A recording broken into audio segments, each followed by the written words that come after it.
पड़ोसी मुल्क पाकिस्तान ने हिंदुस्तान के एक शहरी को फांसी की सजा का ऐलान किया।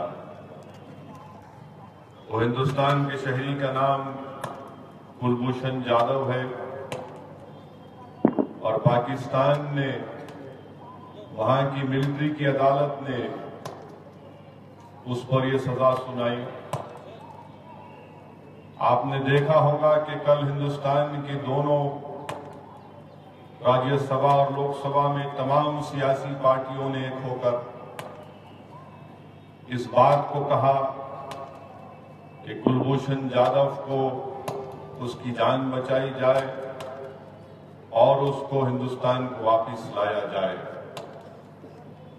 यकीनन असदुद्दीन ओवैसी जब तक जिंदा रहेगा संघ परिवार और मोदी से मुकाबला करता रहेगा। जब तक मजलिस इत्तेहादुल मुस्लिमीन को आप लोग अपनी मोहब्बत और अपनी दुआओं से मजबूत करते रहेंगे, मजलिस इत्तेहादुल मुस्लिमीन शिवसेना से पंजा आजमाई करते रहेगी। जब तक आप लोग मजलिस के नुमाइंदों को कामयाब करते रहेंगे, मजलिस मौका पर सियासी पार्टी कांग्रेस और राष्ट्रवादी को हराते रहेगी इंशाअल्लाह ताला। अगर मेरे भाई हमारे अख्तलाफात अपनी जगह पर है, मगर जब हिंदुस्तान और एक हिंदुस्तान के शहरी का मामला आता है तो हम अपने सियासी अख्तलाफात को बाजू रखकर मुल्क के लिए हमारी आवाज एक हो जाती है। और इसीलिए कल हिंदुस्तान की लोकसभा में जब मुझे मौका मिला इस बात पर कहने का, तो मैंने अपनी बात को रखा और पूरे मुल्क के सामने हमारी बात अवाम तक पहुंची। मैं आज भी लातूर की सरजमीन में से आपके दरमियान में खड़े होकर इस बात को कहता हूं कि पाकिस्तान को ये चाहिए कि वो कुलभूषण जाधव की जान और उसके ताल्लुक से जो फैसला किया गया कि फांसी दी जाएगी, हम पाकिस्तान से मुतालबा करते हैं कि कुलभूषण जाधव की जान या उसके जिस्म पर एक आंच भी आनी नहीं चाहिए। हम पाकिस्तान को बताना चाहते हैं कि आपकी मिलिट्री की अदालत ने बगैर किसी वकील का तकर्रुर किए, बगैर कोई सबूत के वहां की अदालत ने, मिलिट्री की अदालत ने फैसला सुना दिया। हकीकत तो यह है कि कुलभूषण जाधव ईरान में बिजनेस करने के लिए गए थे और वहां से उनको किडनैप करके पाकिस्तान ला दिया गया और उसके बाद पाकिस्तान ने ऐलान कर दिया कि हमने हिंदुस्तान के एक खुफिया एजेंट को गिरफ्तार किया। हम पाकिस्तान से बोलना चाहते हैं कि क्या कोई हिंदुस्तान का पासपोर्ट रखकर पाकिस्तान को जाएगा खुफिया एजेंट बनकर? ये दुनिया कोई इसको समझने वाली नहीं है, ना कोई दुनिया इसको बिलीव करने वाली है। ये कैसी अदालत है पाकिस्तान की मिलिट्री कोर्ट की? एक मुल्जिम है, उसको कोई वकील नहीं दिया जाता। ये कैसी अदालत है कि 13 मरतबा हिंदुस्तान ने पाकिस्तान से कहा कि कुलभूषण जाधव को काउंसलर सर्विसेज दी जाए, मगर पाकिस्तान ने इसको कबूल नहीं किया। हम पाकिस्तान को बोलना चाहते हैं कि अगर आपके पास जमहूरियत है, अगर आपके पास कानून की बालादस्ती है, तो ये जरूरी है कि कुलभूषण जाधव को रिहा करें और कुलभूषण यादव को जिंदा सही सलामत हिंदुस्तान को वापस भिजाएं। न सिर्फ कुलभूषण जाधव बल्कि पाकिस्तान की जेलों में जो हिंदुस्तानी वहां पर परेशान है, मुसीबत में है, पाकिस्तान को उनको भी रिहा करना चाहिए। मैं बहैसियत एक हिंदुस्तानी के पाकिस्तान से कहना चाहता हूं, सुनो नवाज शरीफ, अगर तुम शरीफ हो, तुम में शराफत हो, तो हमारी बात को सुनो कि तुम्हारे मुल्क से दहशतगर्द आए थे जिन्होंने मुंबई की सरजमीन पर खून की होली खेली, जिन्होंने रेलवे स्टेशन पर जाकर मासूम हिंदुस्तानियों की जानों पर गोलियां चलाई और उनकी जानें ले ली।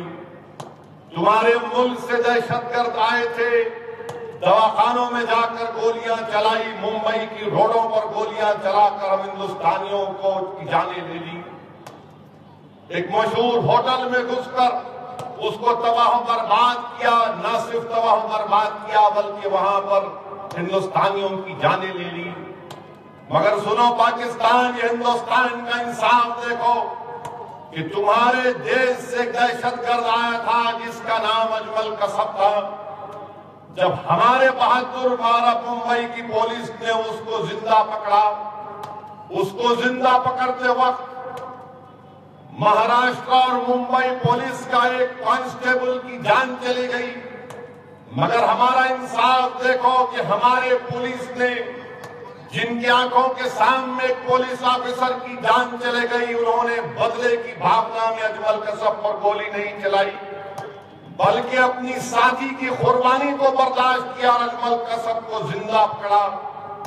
उसको मारा पीटा नहीं, अजमल कसब को जेल में रखा, अजमल कसब को पूरा मौका दिया कि वो अपनी बेगुनाह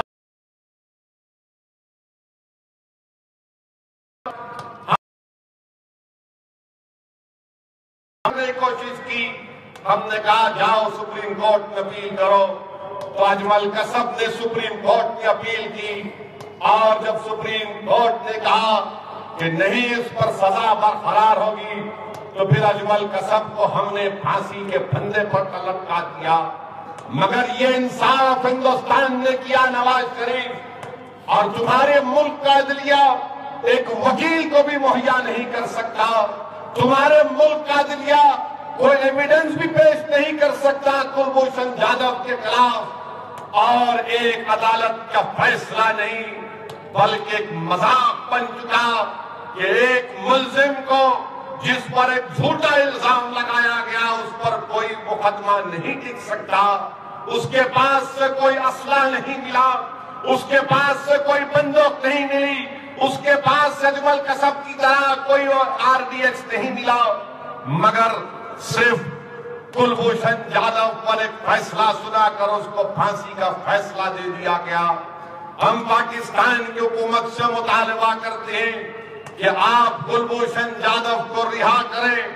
अगर आप हिंदुस्तान से अच्छे ताल्लुकात चाहते हैं तो ये जरूरी है कि कुलभूषण जाधव की जान पर कोई आंच ना आने पाए। हम साथ ही साथ हिंदुस्तान की हुकूमत से, हमारी हुकूमत से मुतालबा करते हैं कि पाकिस्तान की जेलों में बहुत से हमारे हिंदुस्तान के वहां पर जेलों में है, जिसमें हामिद अंसारी नाम का बच्चा भी है जो 5 साल से जेल में सड़ रहा है, जिसकी मां ने मुझे अभी थोड़ी देर पहले फोन करके कहा कि ओवैसी साहब आपने कुलभूषण जाधव का मसला उठाया, बहुत अच्छा किया, मगर मेरे बेटे का भी मसला उठाना। मेरी मां, उसने कहा कि मैं इस बेटे की मां हूं जो 5 साल से तड़प रही हूं। जिस तरह कुलभूषण जाधव के रिश्तेदार सांगली में परेशान है, उसी तरह हामिद अंसारी की मां भी परेशान है। पाकिस्तान अगर वाकई में अपने आप को एक इस्लामी मुल्क कहता है तो पाकिस्तान को बताना पड़ेगा, इस्लाम का अदल और इंसाफ को बताना पड़ेगा। अगर पाकिस्तान वाकई में एक इस्लामी मुल्क है तो पाकिस्तान को बताना पड़ेगा कि इस्लाम में रहम किसको बोलते हैं।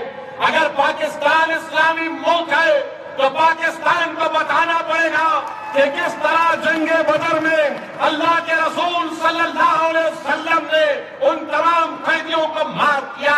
अगर पाकिस्तान इस्लामी मुल्क है तो पाकिस्तान को बताना पड़ेगा, वो मिसाल पेश करना पड़ेगा कि जब अल्लाह के रसूल सल्लल्लाहु अलैहि वसल्लम के सामने वो खातून सामने आई जिसने रसूलुल्लाह सल्लल्लाहु अलैहि वसल्लम के चचा का, हजरत अमीर हमजा का कलेजा छाप दिया, तो रसूलुल्लाह वसल्लम ने उसकी तरफ निगाहें नहीं की, बल्कि कहा जा आज मैं तुझे माफ करता हूं। बताओ पाकिस्तान, क्या तुम्हारे पास रसूलुल्लाह सल्लल्लाहु अलैहि वसल्लम की रहम है? क्या तुम वाकई में जानते हो कि इस्लाम में माफी किसको कहती है, इस्लाम में रहम किसको कहती है? अगर है तुम में, अगर तुम अपने आप को इस्लामी मुल्क बोलते हो, तो तुम्हारी जेलों में जो हिंदुस्तानी बैठे हो उन तमाम को रिहा करो और दुनिया के सामने पैगाम दो कि इस्लाम में रहमत और माफी किसको कहती है। हम हिंदुस्तान और पाकिस्तान हम चाहते हैं कि मिले, मगर पाकिस्तान अगर इसी तरह हमारे शहरियों को पकड़ कर जेल में डालता रहेगा, उन पर झूठे इल्जाम लगाकर उनको फांसी की सजा सुनाएगा, तो फिर ताल्लुकात कैसे अच्छे होंगे शरीफ साहब? ताल्लुकात कैसे अच्छे होंगे? कल पार्लियामेंट में एक टीवी के रिपोर्टर ने हमसे सवाल किया कि असदुद्दीन ओवैसी साहब, नवाज शरीफ ने ये कहा कि उनकी फौज ऐसा है, तैयार है। मैं बोला भाई फौज तैयार है, मगर पाकिस्तान को अपनी फौज को इस्तेमाल हिंदुस्तान की तरफ मत करो। ये बहुत बड़ा मुल्क है, बहुत बड़ा मुल्क है। पाकिस्तान को खतरा अफगानिस्तान से है। पाकिस्तान को नहीं मालूम उसामा बिन लादेन वहां पर उनके दामाद बनकर जिंदगी गुजार रहे थे।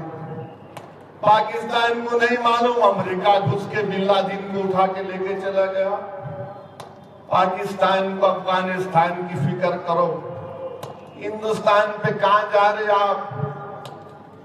हिंदुस्तान और पाकिस्तान में वक्त में आधा घंटा पाकिस्तान पीछे।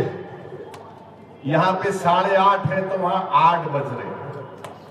पाकिस्तान आधा घंटा पीछे नहीं है, 50 साल पीछे हिंदुस्तान से।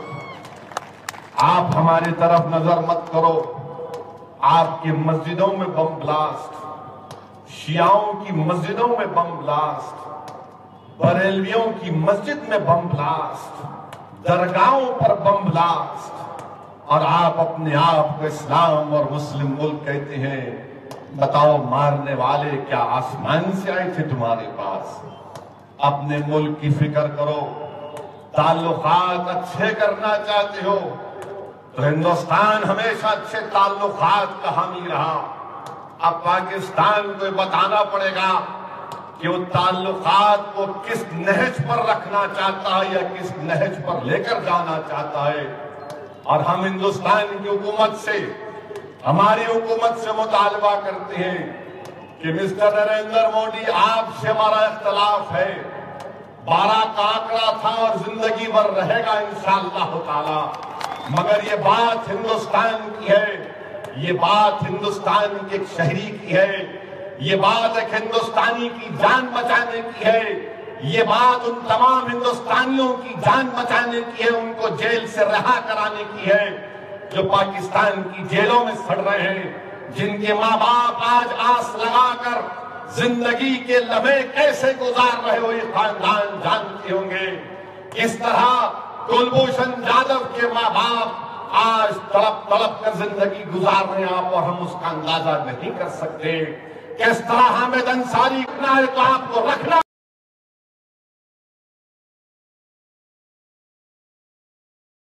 भी है, जो पाकिस्तान की जेलों में आज सड़ रहे हैं। मेरे भाई, आप और हम जरूर अपनी दुआओं में कुलभूषण यादव के लिए भी दुआ करें कि अल्लाह उसको सही सलामत रखे, अल्लाह हामिद अंसारी को सही सलामत रखे।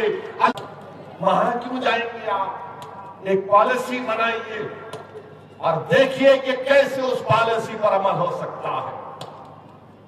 सर्जिकल स्ट्राइक हुआ, उसके बाद से 30 के करीब हमारे बहादुर सिपाहियों की जानें चली गई। पठानकोट हुआ तो इंटरनेशनल बॉर्डर क्रॉस करके जम्मू के अंदर शहर में जाकर नगोर्टा की आर्मी के बेस के ऊपर पाकिस्तान के से आए हुए ये टेररिस्ट हमारे आर्मी कैंप पर हमला करती हैं। मेरे भाई, दहशतगर्दी जब कोई करता है तो याद रखो उसका कोई मजहब नहीं होता। हम हुकूमत से सिर्फ यही कहेंगे कि अगर हमारे हिंदुस्तान के वजीर आजम अपने आप को बड़ा पावरफुल कहती हैं, ठीक है आप हो सकते हैं, मगर इनकी जिम्मेदारी है कि कुलभूषण जाधव को वापस लाया जाए, वो अंसारी हामिद अंसारी को भी वापस लाया जाए जो 5 साल से पाकिस्तान की जेलों में सड़ रहा है। मेरे अजीज दोस्तों और बुजुर्गों, ये ऐसा मसला है जिस पर हम सियासत नहीं करेंगे। इसीलिए मैंने अपने शुरुआत में इस अहम मौजू को आपके सामने रखा। और ये अजीब बात भी है, अब सियासी बात कर रहा हूं। ये अजीब बात है कि दिल्ली में था तो एक नंबर से फोन आता है मेरे पास, रात के 9 बजते ही फोन करते बेचारे, मेरे बहुत चाहने वाले हैं, मेरे को बहुत चाहते। 9 बजते ही एक साहब ने फोन किए, 3-4 दिन से कर रहे थे। पहले फोन किए तो बहुत गालियां दिए, मैं सुनता रहा उनकी गालियों को। फिर उसने कहा क्या तुम फोन नहीं काटे? मैंने कहा क्यों काटूं, तेरे पैसे जा रहे मेरा जा रहा क्या? बोले हाँ। बोला बोल, इतना भी थक गया और बोलना है तो बोल। बोले तू कैसा है रे, तू बड़ा गाली दे रहा और तू हंस रहा है। मैं क्या करूं बाबा, 65 साल से तुम्हारी गालियों को ही सुन रहा हूंगा, मगर अगर तुम्हारी गालियों को सुनकर अगर मैं परेशान हो जाता तो फिर हम तरक्की नहीं कर सकते। अगर मैं तुम्हारी गालियों को सुनकर खौफ खा जाऊंगा तो मैं जी नहीं सकता।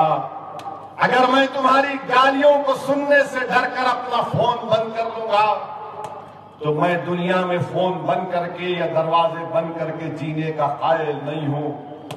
मैं हिंदुस्तानी था, हूं और कहूंगा। जितना हिंदुस्तानी होने का शर्फ मोदी को है उससे ज्यादा मुझे है। मैं हिंदुस्तान का वफादार था और रहूंगा। मैं किसी के डर से अपना फोन नहीं बंद कर सकता, मैं किसी के गालियों के डर से अपना फोन नहीं बंद करूंगा, मैं किसी के मेरी जान लेने के दावे पर अपने घर के दरवाजों को बंद नहीं कर सकता। अगर कोई आकर ये कहेगा कि तुझे मार देंगे, मैं कहूंगा कि मार। अगर मेरा वक्त लिखा जा चुका है अल्लाह की तरफ से तो तेरी गोली पर अगर मेरा मार लिखा है तो जाऊंगा, नहीं लिखा तो तू क्या, तेरा बाप, तेरा खानदान क्या जाए, कुछ नहीं होगा। तो खैर बहरहाल ये 2 दिन से हमारे आशिक फोन कर रहे थे। तीसरी मर्तबा कल रात में फोन किए, बोले कि क्या तकरीर किया तू पार्लियामेंट में, क्या भाषण दिया? मैंने कहा क्यों, सुना तू? बोले हाँ। अरे तू तो राष्ट्रवाद निकला। मैंने कहा क्यों? अरे तूने पाकिस्तान के बारे में बोल दिया। मैंने कहा प्यारे, हमारे दादा, हमारे बाप दादा, हमारे बुजुर्ग पाकिस्तान को ठोकर मार दिए। जिना को बोले टाटा बाय बाय, तू भाग, हम नहीं भागेंगे।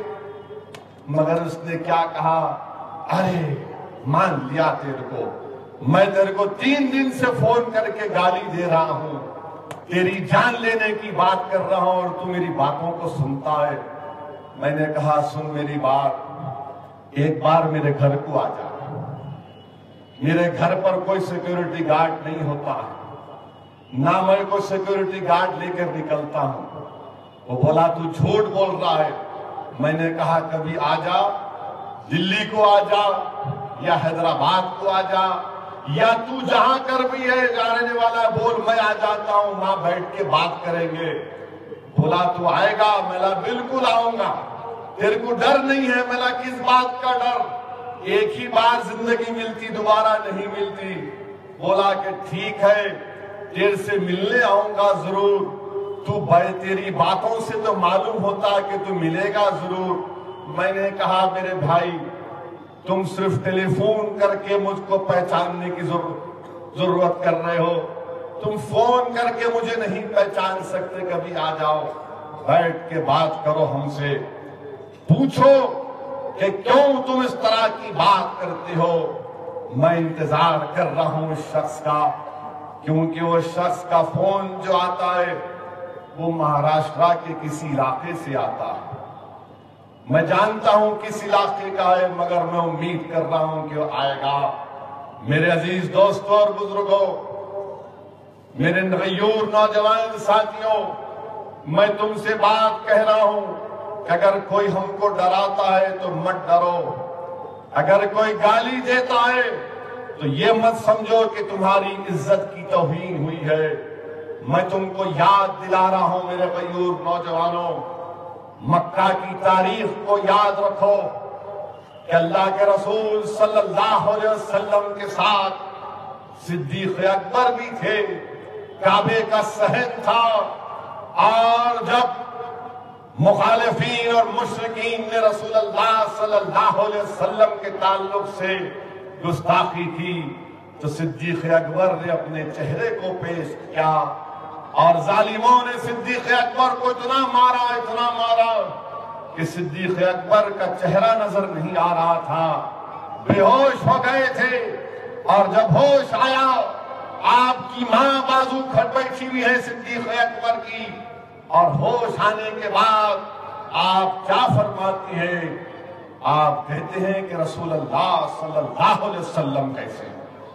मेरे अजीज दोस्तों और बुजुर्गों, मेरे गयूर नौजवानों, अगर तुम्हारे पास कभी ये खबर भी पहुंच जाए कि असदुद्दीन ओवैसी को किसी ने जान ले ली, तो खुदा की कसम मैं तुमको वसीयत कर रहा हूं, तुम किसी एक भी हिंदुस्तानी के जिस्म पर आंच नहीं लाओगे, तुम किसी को भी कुछ नहीं करोगे। हाँ, हमारा मुल्क आज एक खतरनाक दौर से गुजर रहा है, जहां पर हमारी तहजीब पर, हमारी जबान पर, हमारी जान पर, हमारे खाने पर हमला हो रहा है। मगर मेरे भाई याद रखो, ये कादल बादल छटेंगे जरूर इंशाअल्लाह ताला। ये काले बादल ज्यादा दिन नहीं रहने वाले। और याद रखो, हक आएगा, बातिल मिटेगा इंशाअल्लाह ताला। इसलिए कि कुरान में अल्लाह ने फरमा दिया, खुल जाकुल बातिल इन्नल बातिला काना ज़हूक़ा। बातिल आया है मिटने के लिए इंशाअल्लाह ताला। ये बातिल ताकतें मिटेंगी, हवा के झोंके में उड़ जाएंगी इंशाअल्लाह ताला। जो आज हमको एक गाय के नाम पर मार रहे, पीट रहे, तुम देखोगे इंशाअल्लाह ताला कल वही तुम्हारी जान की हिफाजत करेंगे इंशाअल्लाह ताला। अगर आज कोई पीलू खां को मार कर ये समझ रहा है कि मैंने बहुत बड़ा काम कर दिया, तुम याद रखो, ये जो गाय रक्षक हैं, जो अपने आप को बड़ा बहादुर कहते हैं, जिन्होंने अब तक 9 हिंदुस्तानी मुसलमानों की जान ले ली, अखलाक को मारा, झारखंड लातेहार में 2 लोगों को मारा जिसमें 13 साल का बच्चा था, जम्मू में ट्रक ड्राइवर को मारा, हिमाचल प्रदेश में ट्रक ड्राइवर को मारा, मेवात में 2 लोगों की जानें ली, और अब अलवर में पीलू खान को मारा। ये गांव रक्षक जो अपने आप को बड़ा बहादुर समझ रहे हैं, मैं इनसे कह रहा हूं, जाओ ना, जाकर अपने पिया, अपने साईं से कह दो, जाओ मोदी से क्यों नहीं बोलते कि गाय को बचाना अगर है हिंदुस्तान में, चलिए मैं भी तारीफ करता हूं, बचाइए पूरे गायों को, कि जितने गाय हिंदुस्तान में है मिस्टर मोदी आप बचाओ इनको। मोहन भगवत कहते कानून बनाओ, अरे कानून बना सकते आप, आपके पास 300 के ज्यादा एमपी हैं। अगर हिंदुस्तान में गाय को बचाना है तो 1 लाख करोड़ होना है। कितना होना?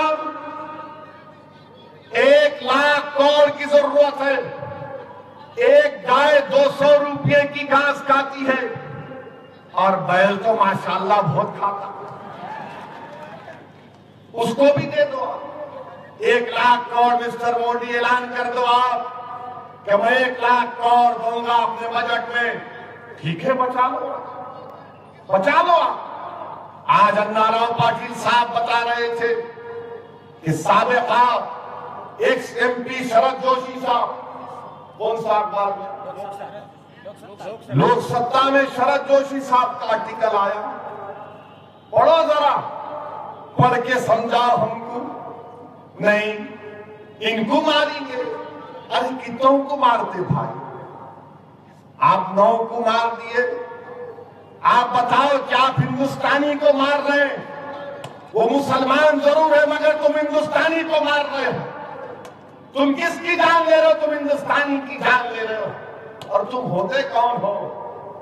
तुमको कौन सा कानून तुमको इजाजत दिया किसकी भी जान ले लेंगे? अगर कल कोई यहां पर कोई रोड पे किसी को टक्कर दिया तो उतर के मार देंगे, जान ले लेंगे। तो फिर पुलिस किस लिए, अदालत किस लिए? और वो पीलू खान अगर गाय को खरीदा तो कहां से खरीदा? जयपुर की मार्केट से खरीदा। बेचने वाला कौन था? पीलू खान था या कोई और था? सर्टिफिकेट था, मगर ये लोग मारे। और ये ऐसे गौ रक्षक हैं कि पीलू खान को मारे भी और फिर उनके साथियों से 30,000 रुपये भी लूट लिए, सेलफोन भी लेके चले गए। अजीब है, हिंदुस्तान के वजीर आजम तो बोलते सबका साथ सबका विकास। बताओ मिस्टर मोदी, ये आपके अस्तबल के जोकर क्या कर रहे हैं? क्या आप इनको नहीं रोक सकते? आप तो बहुत पावरफुल है ना, आप तो बहुत पावरफुल है। आजकल मित्रों नहीं बोल रहे, भाइयों बहनों वो आ गया। लोग इतना बोलना शुरू कर दिए तो बोले नहीं अब भाइयों बहनों बोलो। क्या हम आपके भाई नहीं हैं? क्या पीलू खान की बहन बीवी आपकी बहन नहीं है? क्या आप हिंदुस्तान के वजीर आजम हैं तो फिर ये गौ रक्षक तुम्हारी बात क्यों नहीं सुन रहे? तुम अगर पावरफुल हो तो तुम इतने कमजोर क्यों हो गए इन गौ रक्षक के सामने? मिस्टर मोदी, तुम्हारे पास ताकत है, तुम कुचल सकते हो इन गौ रक्षकों को। कुचलो इनको, कुचलो इनको, जेल में डालो, इन पर मकोका लगाओ, यूएपीए लगाओ, जेल में डाल के सड़ाओ इनको 10-10 साल। उसके बाद जब देखेंगे कितने बहादुर बन के निकलते।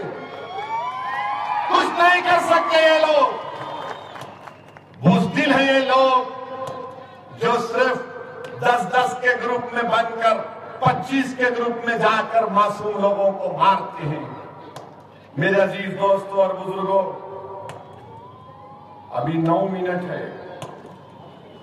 हाँ, अभी दूसरा 17 तारीख को फिर आ रहा हूं, थके तो नहीं ना? अगर कोई बात नहीं बोला तो 17 को पूरा कर दूंगा। और अभी इम्तियाज जलील साहब बोले कि अकबर साहब को भी जाना, इंशाअल्लाह भिजा, बल्कि भिजाता हूं, तुम यही रख लो उनको लातूर में, यही बिठा लो उनको, यही रख लो 3-4 दिन, उसके बाद भिजाओ, हमारे को भी सुकून होता वहां। एक नहीं 3 जलसे कराओ, यहाँ पे वहां पे हर जगह कराओ। मैं जरूर अकबर को भी बोला हूं, मगर उनकी सेहत सही नहीं है और उनको अपने इलाज कराने के लिए जाना है। आप उनकी सेहत के लिए दुआ करिए ताकि अल्लाह उनको और सेहत दे, उनकी सेहत अच्छी रहे, अल्लाह उनको खूब उम्र दे सेहत के साथ, ताकि वो आपके दरमियान में आकर तकरीर करते रहे। तो इंशाअल्लाह ताला इलेक्शन के बाद अकबर साहब लातूर को जरूर आएंगे, अन्नाराव पाटिल साहब भी रहेंगे। और आज अन्नाराव पाटिल साहब मेरे को जो इज्जत दिए, जो मोहब्बत दिए, मैं अन्नाराव पाटिल साहब का शुक्रिया अदा करता हूं, उनको सलाम करता हूं। वो कहां है लकड़ी? वो लकड़ी ला, मेरी लकड़ी क्यों ली? कहां है मेरा डंडा? ये डंडा, ये डंडा है भाई। अन्नाराव पाटिल ये डंडा भी दिए और वो काली शाल पिनाए। मेरे अजीज दोस्तों, बुजुर्गों, ये काली शाल जब, ये काली कमली अन्नाराव पाटिल जब मुझ पे डाले तो मुझे वो काली कमली वाला याद आ गया। अन्नाराव पाटिल साहब भी हमारे रसूल की सुन्नत भी है। हमारे रसूल भी काली कमली पहनते थे, ये ओढ़ते थे और दिन में जाकर बकरियों को चराते थे हमारे रसूल अल्लाह सल्लल्लाहु अलैहि वसल्लम। इसीलिए हमको काली कमली वाला भी बोलते।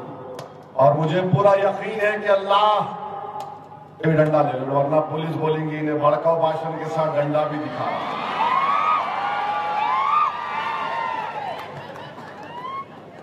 सॉरी, ये तो बोलेंगे बीजेपी शिवसेना कांग्रेस बोलेंगे डंडा दिखाया इन्हें, केस बुक करो, इस पे केस बुक करो। हमको डरा रहा था। अरे तुमको डंडा दिखा के डराने की जरूरत नहीं है, खाली ये कुतुब मीनार खड़ा रहेगा तो डरना शुरू होगा। डंडा इनको क्या दिखाएंगे, खाली आंख दिखाए तो बोलते हो। रात में नींद नहीं आ रही कहते साहिब को आजकल।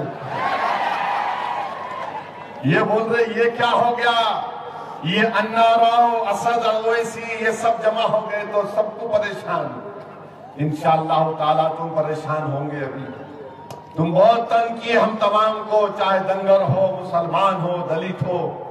इंशाअल्लाह ताला अल्लाह मेरे ख्वाब को पूरा कर दे कि मैं इस दुनिया से जाने से पहले इन तमाम ये कमजोर समाज एक प्लेटफॉर्म पर ताकतवर होकर न सिर्फ जमा हो जाए बल्कि कामयाबी हासिल करे इंशाअल्लाह।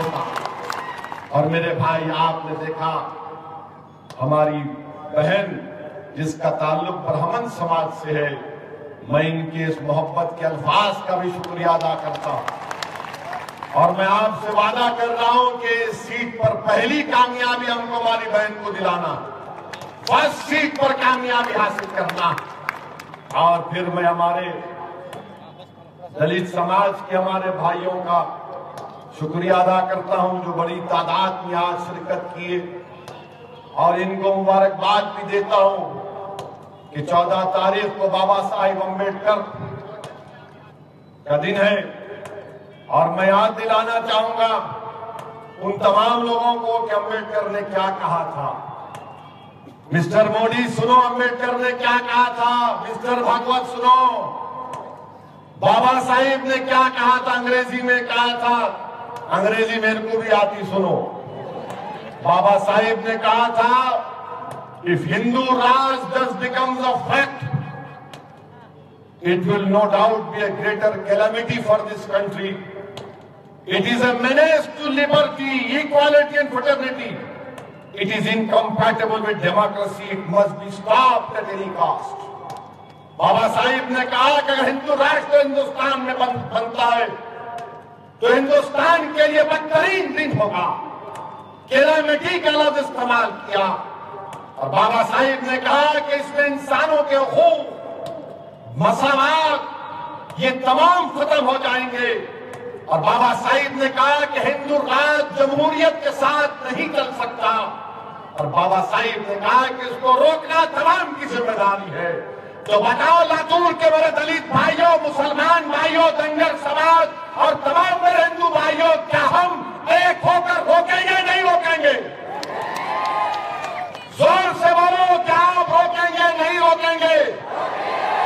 अगर रोकना है तो एक हो जाओ, एक हो जाओ। हाँ, हम मुसलमान भी हैं, हिंदू भी हैं, दलित भी हैं, दंगर भी हैं, मगर याद रखो हम तमाम के मसाइल एक ही है। ये तमाम सियासी पार्टियों ने हमको लूटा, हमारे महल्लों में कुछ काम नहीं करवाया। और जैसा कि ताहिर ने कहा कि वो मुस्लिम कायदीन जिन्होंने अपनी जिंदगियां गुजार दी कांग्रेस में, साहिब ने उनको ही निकाल दिया। मैं उन तमाम मुस्लिम कायदीन को सलाम करता हूं और मैं आपके घर पर आना चाहता हूं। मैं आपके घर पर आऊंगा, वो तुम्हारा घर नहीं है, मेरा घर है। मैं तुम्हारे घर पर आकर दस्तक दूंगा। तुम अगर मुझे नहीं भी मिले तो मैं अपना फर्ज अदा करके जाऊंगा। तुम्हारे घर पर आकर कहूंगा अस्सलाम वालेकुम व रहमतुल्लाहि व बरकातहू। तुम अंदर से जवाब दो या मगर मैं तुम्हारे घर को आऊंगा, तुम्हारे सामने दामन फैलाकर कहूंगा कि अब तो साथ दे दो, देखो दुनिया कहां जा रही है, आओ एक हो जाओ, मजलिस का साथ दो। और फिर यहाँ पर जो मसाइल है, बहुत से मसाइल हैं, बहुत सी बातें हैं। हमारे ठेला बंडी वालों का कारोबार महल्ले जात है, बरकत नगर, काजी मोहल्ला, अंजलि नगर, इंशाअल्लाह ताला 17 तारीख को सुबह में आऊंगा और कल सुबह 7 बजे से दौरा है, पद यात्रा है। अगर आपके पास टाइम है तो प्लीज कम, सुबह 7 बजे से है। जरा फजर की नमाज भी पढ़ लिया करो, फजर की नमाज पढ़ो और मेरे साथ वॉकिंग के लिए तैयार हो जाए। 2.5 घंटे फिरेंगे लातूर में। अस्सलाम वालेकुम रहमतुल्लाहि व बरकातहू। कल सुबह 7 बजे वार्ड नंबर